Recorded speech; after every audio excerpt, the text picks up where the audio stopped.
জাহান্নামের দরজাগুলি টাস টাস করে খুলিয়ে গেছে। জাহান্নামের আগুন ধাউ ধাউ ধাউ ধাউ করে জ্বলতে আছে। আজরাইলের মাথা আসমানে, পাও তার জমিনে, এক হাত মাসিকার, এক হাত মাগরিবে। নীল রঙের দিঘির মতো বড় বড় দুইটা চক্ষু, আল্লাহ তুমি মাফ করিয়া দাও। গোটা দুনিয়া বরাবর বিশাল একটা শরীর, সমস্ত শরীর মধ্যে লম্বা লম্বা কালো কালো পশম, আবার সমস্ত পশমের গোড়া দিয়ে আগুনে শুধু জিলকি বাইর হইতে আছে। এই অবস্থা দেখি আর নাফরমান রূহ আর বাইর হইতে চাইবে না। নাফরমান রূহটা থর থর থর থর থর থর করে কাঁপতে থাকবে। আজরাইল দিকে তাকাইয়া বলবে, ভাই আজরাইল, আমার বয়স তো মাত্র 16, আমি তো মাত্র মেট্রিক পরীক্ষা দেবে আইয়ে ভর্তি হইলাম। এই ছাত্র জীবনে তুমি আমার সামনে হাজির হইয়া যাবে কোনোদিন কল্পনাও করতে পারি নাই। ও আমার 10-এর ছাত্র বাবারা, 9-এর ছেলেরাও কি দুনিয়ার থেকে বিদায় হয় নাই? ও আমার 9-এর ছাত্র বাবারা, 8-এর ছেলেরাও কি দুনিয়ার থেকে যায় নাই? ও আমার 8-এর ছাত্র বাবারা, 7-এর ছেলেরাও কি দুনিয়ার থেকে বিদায় হয় নাই? ভাই আজরাইল, আমার নবজাত শিশু, আমি মারা গেলে আমার বাচ্চা এতিম হয়ে আসবে, ওদের মুখের মধ্যে কে খানা তুলিয়া দিবে? ভাই আজরাইল পরীক্ষা দিছে, আগামীকাল রেজাল্ট বের হবে, রেজাল্ট শোনার সুযোগ করিয়া দাও। ভাই আজরাইল অমুক মাহফিল গিয়া নিয়াত করছিলাম নামাজ আর কাজা করবো না, রোজা আর ছাড়বো না, এই তওবা করব করব করতে করতে তুমি আমার সামনে হাজির হয়ে গেছো, আমাকে তওবা করার সুযোগ করিয়া দাও। আজরাইল আলাইহিস সালাতু ওয়াস সালাম বড় খবিস। আমার মাওলা কি কালামে পাকের মধ্যে আগেই বলেন, ওয়ালা ইউআখিরুল্লাহু নাফসান ইযা জা আজালুহা। আমি কাউর বাড়ির দরজায় নক করলে গোটা দুনিয়ার মানুষ আমাকে সরাইতে পারে না। আমি কাউর সামনে হাজির হইলে গোটা দুনিয়ার মানুষ আমাকে ভাগাইতে পারে না। আমি আমেরিকার রাশিয়া বুলেট কামান কিছুই ভয় করি না, আর তোকে সুযোগ দেয়া হবে না। আজরাইল আলাইহিস সালাতু ওয়াস সালাম গোসাইয়া রুডে পড়ে এমন জোরে থাবা মারবে, থাবার জোরে কলিজার রগগুলি সিরিয়া সিরিয়া নিয়ে যাইবে। এই দুনিয়াতে তোমাকে আমাকে আর কেউ রাখতে পারবে না। বাবারে, ও আমার জ্ঞানী বাবারা, ও যুবক বাবারা, ও আমার পর্দালে মা বোনেরা, আজকে হোক কালকে হোক চক্ষু একদিন বন্ধ হবেই হবে। তোমাকে আমাকে ওই বাঁশ বাগানের নিচে জঙ্গলের মধ্যে একদিন একদিন শোয়াইবি শোয়া। কিন্তু কি নিয়ে রওনা করলাম, কোথায় রওনা করলাম? আল্লাহ না করুক, আল্লাহ না করুক, যদি মাওলাকে রাজি খুশি না করিয়া মাওলার কবরে যাই। কোন কোন নাফরমানের কবরের দুই পাশের মাটি এত জোরে চাপ মারবে, চাপের জোরে এক পাজরে হাঁটি আর এক পাজরে লাগাই। কোন কোন নাফরমানের কবরের মধ্যে জাহান্নামের আগুন লাগিয়া যাইবে। আল্লাহ মাফ করিয়া দাও। আযাবুল কবর হকুন, কবর আযাব সত্য, কোনো সন্দেহ নাই। আব্বাজান রাহমাতুল্লাহ আলাইহি কবরের চিন্তায় কাঁদতে কাঁদতে দুনিয়ার থেকে বিদায় হয়ে গেছেন। দাদাজান রাহমাতুল্লাহ আলাইহি কাঁদতে কাঁদতে দুনিয়ার থেকে বিদায় হয়ে গেছে। আমার দাদাজান রাহমাতুল্লাহ আলাইহি মৃত্যুর কয়েকদিন আগে কবরের দিকে তাকায় বলে, মাওলা রে, যদি তুমি আমাকে মাফ নাই করো, ওই কবরের মধ্যে আমি একা কেমনে থাকবো রে? আমার যুবক বাবারা, আমার মুরব্বী বাবারা, আব্বাজান রহমাতুল্লাহ অসুস্থ। একবার বার্ডেন হসপিটাল আমি দেখার জন্য গেলাম। আব্বাজান রহমাতুল্লাহ রুমের মধ্যে একা। আমি ঢোকার পরে আব্বাজান রহমাতুল্লাহ আমার হাতখানা খপ করে ধইরা আমাকে বলে, ফয়েজ, মাওলা কি আমাকে মাফ করবেনি?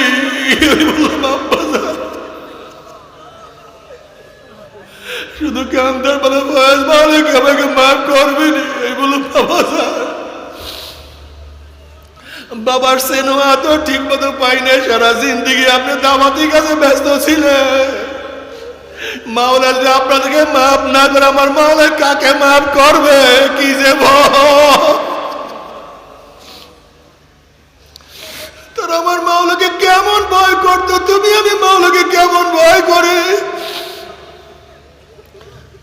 বাবারে গোটা নবীদের পরে মর্যাদার দিক থেকে প্রথম হযরত আবু বকর সিদ্দিক রাদিয়াল্লাহু তাআলা আনহু। এই আবু বকর সিদ্দিক রাদিয়াল্লাহু তাআলা একদিন জঙ্গলে গিয়ে দেখেন গাছের গোড়ায় একটা গরু শোয়া। আবু বকর সিদ্দিক রাদিয়াল্লাহু তাআলা আনহু গরুর পিঠের হাত দিয়া বলে, গরু তুই আমার সে কত ভালো, তুই জঙ্গলে ঘোরো, খাও, তোর সামনে কবর নাই, কিয়ামত নাই, মিজান নাই, পুসরাত নাই, কিন্তু আমি হইলাম মানুষ, আমার সামনে কবর, আমার সামনে কিয়ামত, আমার সামনে মিজান, আমার সামনে পুসরাত। ওমর ইবনে খাত্তাব রাদিয়াল্লাহু তাআলা আনহু মর্যাদার দিক থেকে গোটা নবীদের পরে দ্বিতীয় স্থান। সে ওমর ইবনে খাত্তাব রাদিয়াল্লাহু তাআলা মাওলার ভয়ে কাঁদতে কাঁদতে গালে দুইটা কালো দাগ পরাইয়া বলাইছে।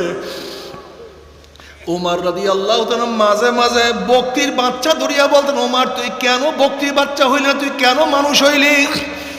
মাঝে মাঝে জঙ্গল উঠাইয়া বলতেন, ওমর তুই কেন মানুষ হইছিস, তুই কেন জঙ্গল হইলি না? মাঝে মাঝে বলতেন, ওমর তুই মার গর্ভ থেকে কেন দুনিয়াতে আসছ, তুই মার গর্ভে কেন মারা গেলি না, আল্লাহ তুই মাফ করিয়া দাও। বাবারা তুমি কেন দেখো না যারা আল্লাহওয়ালা তারা কান্দে, আর আমরা এত গুনাহ করে আমাদের চোখে কেন পানি নাই? আসলে কপাল পুড়িয়া গেছে আর কিছু না, কপাল পুড়িয়া গেছে আর কিছু না। আল্লাহ তুমি মাফ করিয়া দাও। ও যুবক বাবারা, ও যুবক বাবারা, আমার দাদাজান রহমাতুল্লাহ তার কেতাবের মধ্যে একটা ঘটনা উল্লেখ করছেন। আমার দাদাজানের বেঈ আব্দুল কাদের ফরাজি সাহেব একদিন দাদাজানকে বলছেন, বেঈ সাহেব একটা ঘটনা শুনেন, বাস্তব একটা ঘটনা শুনেন। ঢাকার এক ম্যাচ ফ্যাক্টরির মালিক, বহুত বড় টাকার মালিক, সারাদিন টাকা পয়সা নিয়ে ব্যস্ত থাকতো, নামাজ রোজার কাছেও যাইতো না। সে মারা যাওয়ার পরে তাকে দাফন করি আমরা যখন সবাই ঘরে চলে আসছি, যারা আল্লাহকে সিজদা করে, এই সমস্ত সিজদাগীররা যদি অন্যায়ের বিরুদ্ধে মুখ খুলতো, তাহলে বাংলাদেশে একটা অন্যায় থাকতো, একটা অন্যায়, দুইটা না, একটা অন্যায় থাকতে পারত। জবান খুলেন না কেন?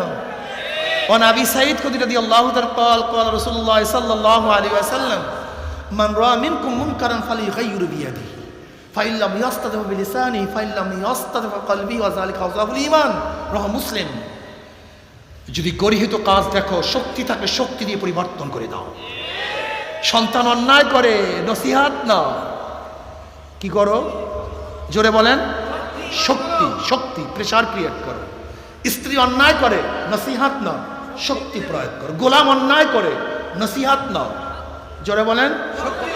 জনগণ অন্যায় করে, প্রাইম মিনিস্টার নসিহাত করবে না, কি করবে? শক্তি প্রয়োগ করে জনগণকে ভালো পথে নিয়ে আসবে।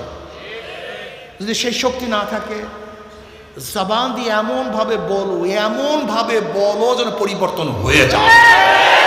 হয় না? থেমিস মূর্তি হাইকোর্টের সামনে বসাবে, সিদ্ধান্ত নিছে, যখন জবান খোলা হয়েছে বসাতে। অবৈধ নারী আইন বাস্তবায়নের চেষ্টা চলছিল, জবান খোলা হয়েছে, পারে?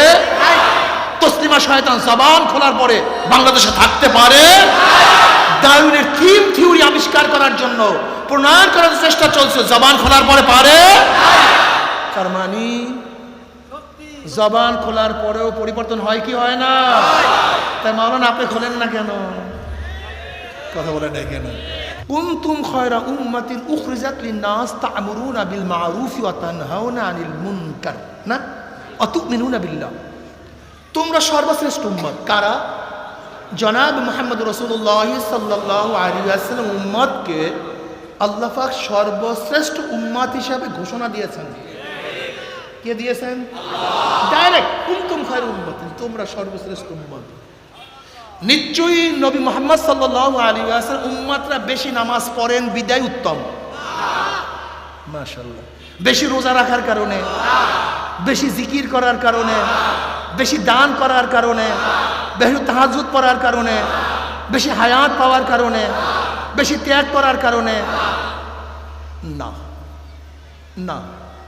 দেখেন আমাদের চেয়ে আগেকার উম্মাত অনেক বেশি ইবাদত করতেন, সে মাসালার দিকে যাব না।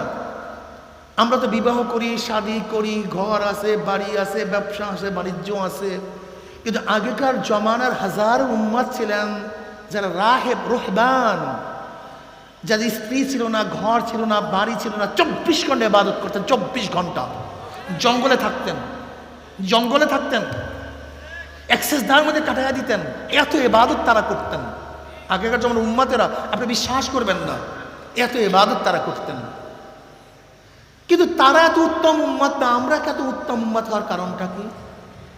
আল্লাহ পাক নিজেই বলেন তোমাদের মধ্যে 2টা গুণ থাকার কারণে। কয়টা গুণ? তা'মুরুনা বিল মা'রুফ ওয়া তানহাউনা আনিল মুনকার। তোমাদের মধ্যে 2টা গুণ, সৎ কাজের আদেশ করো এবং অসৎ কাজ থেকে। দেখেন উত্তম উম্মত হওয়ার কারণ 2টা, সৎ কাজের আদেশ। এখন কোন পীর সাহেব, কোন মুহাদ্দিস সাহেব, কোন মুফতি সাহেব যদি অসৎ কাজ থেকে, গর্হিত কাজ থেকে বাধা প্রদান না করে, সে হাজারো তাহাজ্জুদ গুজার হোক না কেন, হাজারো ইলমে ওয়ালা হোক না কেন, হাজারো মুরিদের পীর হোক না কেন, সারাদিন জিকির আজকার করুক না কেন, কোরআনের ভাষায় সে উত্তম উম্মত হতে পারে না।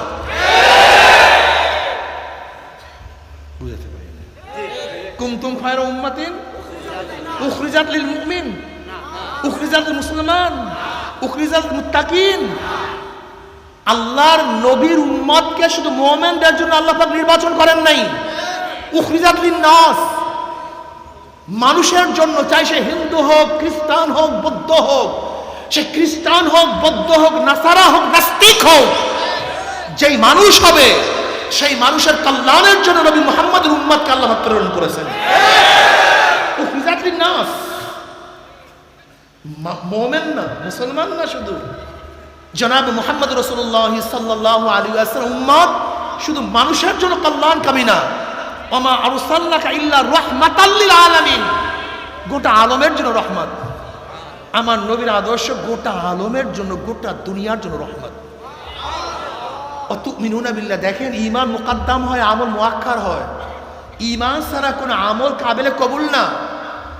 এখানে তো আমলের কথা আগে নিয়ে আসছে, ঈমানের কথা পরে নিয়ে আসছে। কুনতুম খায়রা উম্মাতিন উখরিজাত লিন নাস তা'মুরুনা বিল মা'রুফ ওয়া তানহাউনা আনিল মুনকার বিল আমল ওয়া তু'মিনুনা বিল্লাহ, ঈমান রাখো আল্লাহর উপরে। ঈমানের কথা পরে নিয়ে আসছেন। আসলে ঈমানের কথা আগে আনার কথা ছিল, কিন্তু পরে নিয়ে আসছেন কেন? ঈমানের মানে আমরা সবাই তাসাবি, আগেকার উম্মত, পরের উম্মত। নবী আদমের উম্মত, আমার নবীর উম্মত। নবী আদমের ঈমান, আমার নবীর ঈমান, সমস্ত নবীদের ঈমান, সমস্ত উম্মতের ঈমান এক, অভিন্ন। কথাটা বুঝতে পারি? সমস্ত নবীদের ঈমান, সমস্ত নবীর উম্মতের ঈমান এক, অভিন্ন। ঈমানের মধ্যে কার মধ্যে কোনো পার্থক্য নাই। নবী আদম আল্লাহ কয়জন মানতেন? আমার নবী কয়জন মানেন? নবী আদম ফেরেশতা মানতেন কি মানতেন না? আমার নবী তার উম্মতরা জান্নাত জাহান্নাম বিশ্বাস করতেন কি করতেন না? আমার নবীর উম্মতেরা। দেখেন ঈমানের ব্যাপার কার কোনো পার্থক্য না, সবাই সমান। কিন্তু আমল, কথা বলেন না কেন? আমল সবার। দেখেন নবী আদমের ছেলে মেয়ের সাথে, ভাই বোনের সাথে বিবাহ দেওয়া জায়েজ ছিল, কিন্তু আমার নবীর উম্মতের মধ্যে, নবী ঈসার উম্মতের মধ্যে শুয়ার খাওয়া, মদ পান করা জায়েজ ছিল, আমার নবীর উম্মতের মধ্যে। তাই দেখেন আমলের মধ্যে পার্থক্য, ঈমানের মধ্যে। নবী মুহাম্মদের উম্মতরা শ্রেষ্ঠ হওয়ার কারণ ঈমানের দিক থেকে নয়। ঈমান তো তাসাবি, ঈমান তো সমান, কিন্তু উত্তম উম্মত হওয়ার কারণটা কি? আমাদের মধ্যে 2টা গুণ স্পেশালি আছে। কয়টা গুণ? সৎ কাজের আদেশ, জোরে বলেন। এখন তুমি যদি অসৎ কাজের নিষেধ না করো, হবে না। কোরআন বলে না আমাদের মধ্যে ভুল আছে। আমি বিশ্বাস করি আজকে যারা আল্লাহকে সিজদা করে, যারা আল্লাহকে সিজদা করে না, তারা সব বাদ। এইমাত্র প্রমাণ দিলাম জবান খুলে পরিবর্তন হয়। আপনি খোলেন না কেন? পেট পিট সমস্যা। জোরে বলেন কি? এই আর কিছু সমস্যা এখানে দাঁড়াইছে। সব সমস্যার মূলে হুব্বুদ দুনিয়া, হুব্বুদ দুনিয়া, হুব্বুদ দুনিয়া কারাহিয়াতুল মাউত। জনাব মুহাম্মদ রাসূলুল্লাহ সাল্লাল্লাহু আলাইহি ওয়াসাল্লাম একদিন বললেন, এমন এক জমানা আসতেছে যখন আমার উম্মতদেরকে যেরকম বন্যার পানি খড় কুটাকে ভাসিয়ে নিয়ে যায়, এই ইহুদি খ্রিস্টানরা আমার উম্মতকে ভাসিয়ে নিয়ে যাবে। সাহাবারা প্রশ্ন, ইয়া নবী আল্লাহ, তখন কি আমাদের সংখ্যা কম থাকবে? সংখ্যা তো অনেক বেশি। তাহলে তাহলে তাহলে আমরা স্বল্প সংখ্যক বিশাল বিশাল কাফেরদের মোকাবেলায় বিজয় অর্জন করি, তখন আমাদের সংখ্যা বেশি থাকবে, অথচ আমাদেরকে খড়কুটার মধ্যে ভাসিয়ে নিয়ে যাবে। ঘটনা কি? নবী কি বললেন? দুইটা কারণ, হুব্বুদ দুনিয়া ওয়া কারাহিয়াতুল মাউত। হুব্বুদ দুনিয়া, দুনিয়ার মোহাব্বত, এবং মৃত্যুর ভয়। জোরে বলেন কি? জোরে বলেন। এবং মৃত্যু। প্রথম নম্বরটা কি?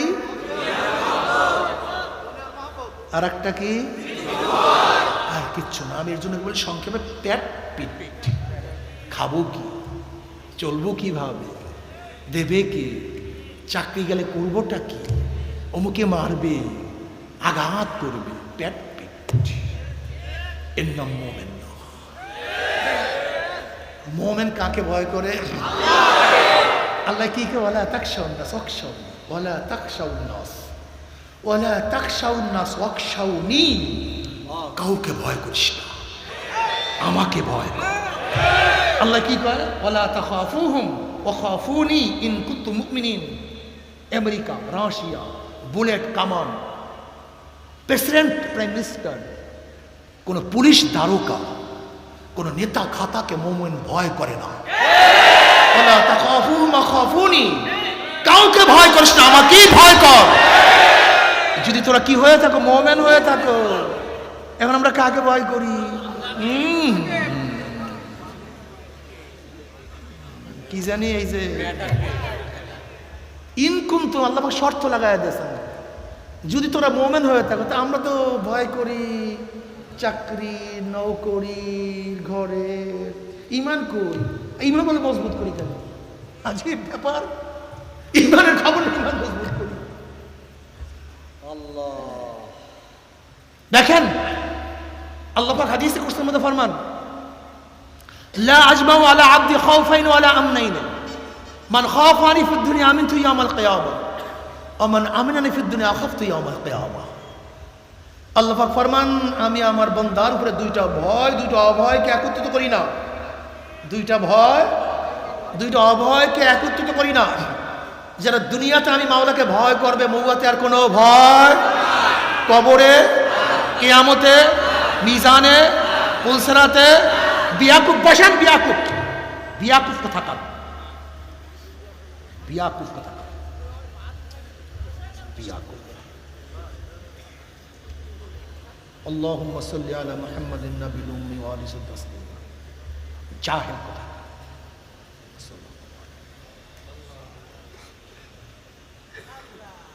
আল্লাহ পাক হাদিসে বলতে কি ফরমান? লা আজমাউ আলা আবদি খাউফাইন ওয়ালা আমনাইন, মান খাফানি ফিদ দুনিয়া আমিনতু ইয়াউমাল কিয়ামা ওয়া মান আমিনানি ফিদ দুনিয়া আখাফতু ইয়াউমাল কিয়ামা। আমি আমার বান্দার উপরে দুইটা ভয়, দুইটা অভয়,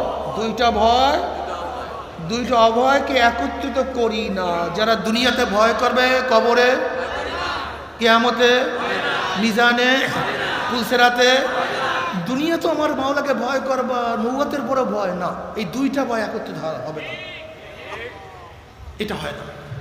দুনিয়াতে ভয় করবা, কবরে আর কোনো, ওদিকে আর কোনো ভয় নেই।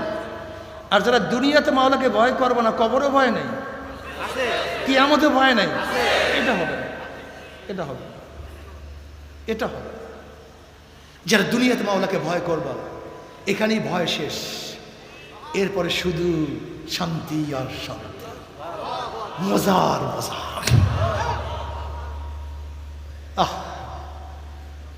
লা আজমাউ আলা আবদি খাউফাইন ওয়ালা আমনাইন। যারা দুনিয়াতে আমার মাওলাকে ভয় করবা, কি করবা? তাকাও না কেন মহিলাদের দিকে? মাওলার ভয়ে। ঘুষ খাও না কেন? জোরে বলো। খাইতে পারো কি পারো না? খাইতে পারি না তা না, পারি, কিন্তু মাওলার ভয় খাই না। সুদ খাও না কেন মাওলার ভয়ে, বেপর্দা চলো না কেন মাওলার ভয়ে, প্রচন্ড শীতের মধ্যে লেপের মধ্যে কম্বলের মধ্যে লাথি মারিয়া নামাজ পড়ো কেন? আমার মাওলার ভয়ে। দোকান বন্ধ করিয়া জোহরের সময় নামাজ পড়ো কেন?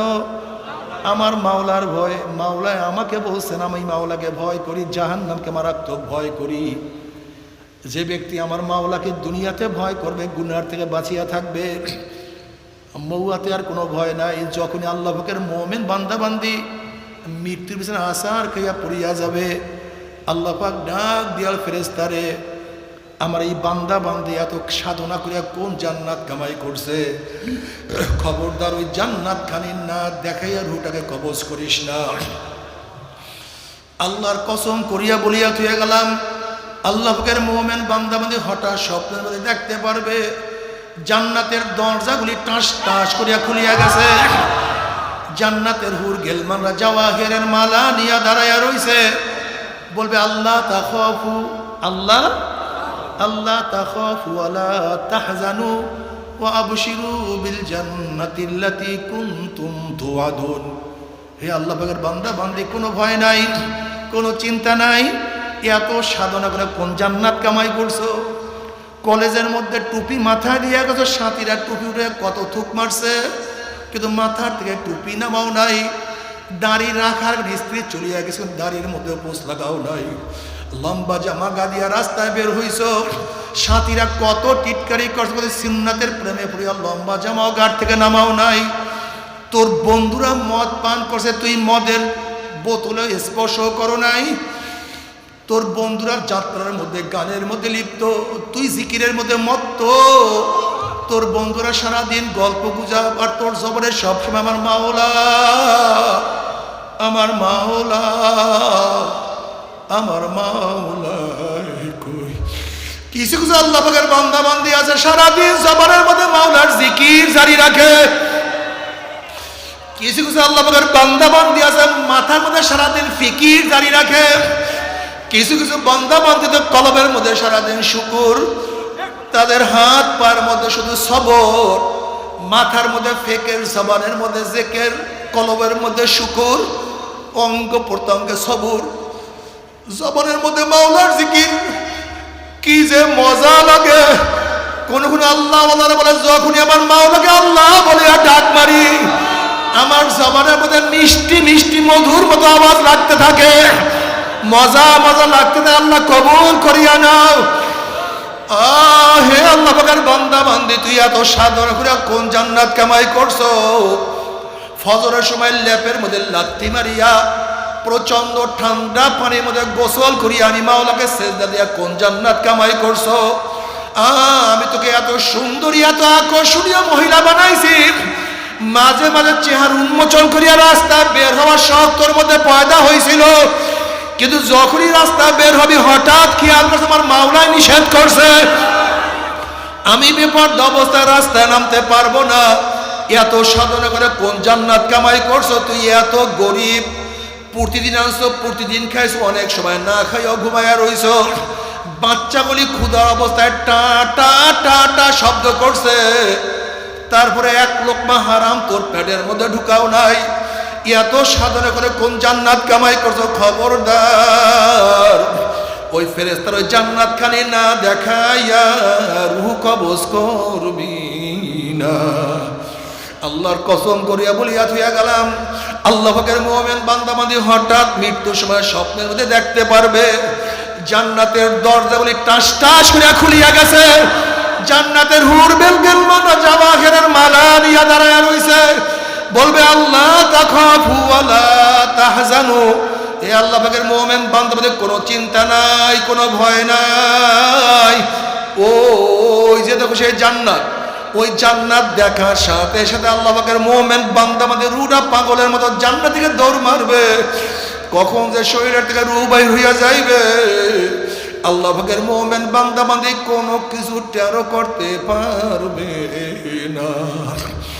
যখনই কবরের মধ্যে যাবে আল্লাহ পাক বলবো আফরুশুল ফারাশা মিনাল জান্নাহ ওয়াল বিসু মিনাল জান্নাহ, এ ফেরেশতারা বান্দা বান্দির গায়ের মধ্যে জান্নাতের পোশাক লাগায়া দে।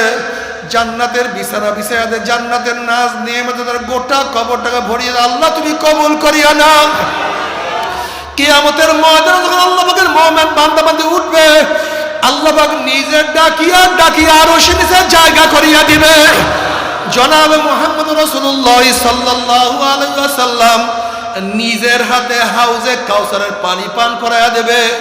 মান শারিবা লাম ইয়াজমা আবাদা, যেই ব্যক্তি এক পেয়ালা হাউজে কাউসারের পানি পান করবে 50,000 বছর মধ্যে আর কোনোদিন পানি পাশা লাগবে না। আমল নামা ডাইন হাতে পড়িয়া যাবে। ফাআম্মা মান উতিয়া কিতাবাহু বিয়ামিনিহি ফায়াকুলু হা মুকরাউ কিতাবিয়া ইন্নী যানানতু আন্নী মুলাকিন হিসাবিয়া ফাহুয়া ফি ঈশাতির রাদিয়া ফি জান্নাতিন আলিয়া কুতুফুহা দানিয়া কুলু ওয়াশরাবু হানিয়াম বিমা আসরাফতুম ফিল আইয়ামিল খালিয়া। আমল নামা ডাইন হাতে পড়িয়া যাবে, চেহারা নূরে নূরান্বিত হয়ে যাবে। আমল নামা নিয়ে দৌড়ে বলবে, দেখো আমার কত সুন্দর নামাজের আমল, আমার কত সুন্দর জিকিরের ন্যাক, দেখো কত সুন্দর রোজার ন্যাক, দেখো কত সুন্দর সুন্নাতের ন্যাক। পড়িয়া দেখো, জানো আমার এত সুন্দর আমল নামা হওয়ার কারণটা কি? তোমরা কি জানো আমার এত সুন্দর ন্যাক হওয়ার কারণটা কি? ইন্নী যানানতু আন্নী মুলাকিন হিসাবিয়া, দুনিয়ার মধ্যে প্রত্যেকটা কাজ করার আগে চিন্তা করতাম আল্লাহর কাছে হিসাব দিতে হবে, আল্লাহর সামনে দাঁড়াইতে হবে, আল্লাহর সামনে হিসাব দিয়ে দাঁড়াইতে হবে। ইন্নী যানানতু আন্নী মুলাকিন হিসাবিয়া, এর জন্য তাকাবার আগে চিন্তা করতাম যে আল্লাহর সামনে দাঁড়াইতে হবে, কথা বলার আগে চিন্তা করতাম আল্লাহর কাছে হিসাব দিতে হবে, হাত বাড়াবার আগে চিন্তা করতাম আল্লাহর কাছে হিসাব দিতে হবে, পা বাড়াবার আগে চিন্তা করতাম আমার আল্লাহর কাছে হিসাব দিতে হবে। ইন্নী যানানতু আন্নী মুলাকিন হিসাবিয়া, যেহেতু আল্লাহর সামনে হিসাব দিতে হবে, চিন্তায় চিন্তা আমার মাওলা জানি শীত করছে, আমি সেই কাজ করতাম না। ইন্নী যানানতু আন্নী মুলাকিন হিসাবিয়া ফাহুয়া ফি ঈশাতির রাদিয়া ফি জান্নাতিন আলিয়া কুতুফুহা দানিয়া কুলু ওয়াশরাবু হানিয়াম বিমা আসলাফতুম ফিল আইয়ামিল খালিয়া। খাও পান করো, দুনিয়ার মধ্যে যেই কামাই করছো, যেই সাধনা করছো, এই সাধনার পরিবর্তে আমার মাওলা তোমাদেরকে এমন জান্নাত দিয়া দিছে আল্লাহ, যেই জান্নাতের নিয়ামত আর কোনোদিন শেষ হবে না। দুঃখ কষ্ট আর কোনোদিন মোমেন বন্দাবান্দি দেখবে না। আল্লাহ তুমি কবুল করিয়া নাও। কিন্তু আমার যুবক বাবারা, মুসলমান বাবারা, ও আমার পর্দারা মা বোনেরা, ও আমার মা বোনেরা, বড় লোক বাবারা, ও গরিব বাবারা, তুমিও কবরের দিকে রওনা করছো, আমিও কবরের দিকে রওনা করছো। কি নিয়ে রওনা করছো? নাফরমান বদমাশ বেঈমান যখন মৃত্যুতে আসার খাইয়া পড়িয়া যাবে, আল্লাহ পাক ডাক দেয় ফেরেশতারা, এই নাফরমান দুনিয়াতে নামাজ কাজা করিয়া রোজা সারিয়া দিয়া বেপরদা অপকর্মের মধ্যে লিপ্ত হইয়া দাড়ি কাটিয়া দুনিয়ার ক্ষমতার পিছনে ঘুরিয়া মদিয়া বা গাঁজা পান করিয়া কোন জাহান্নাম কামাই করছে, খবরদার ওই জাহান্নাম খানা না দেখাইয়া রূহ কবজ করবি না। নাফরমান বদমাশ বেঈমান হঠাৎ স্বপ্নের মধ্যে দেখতে পারবে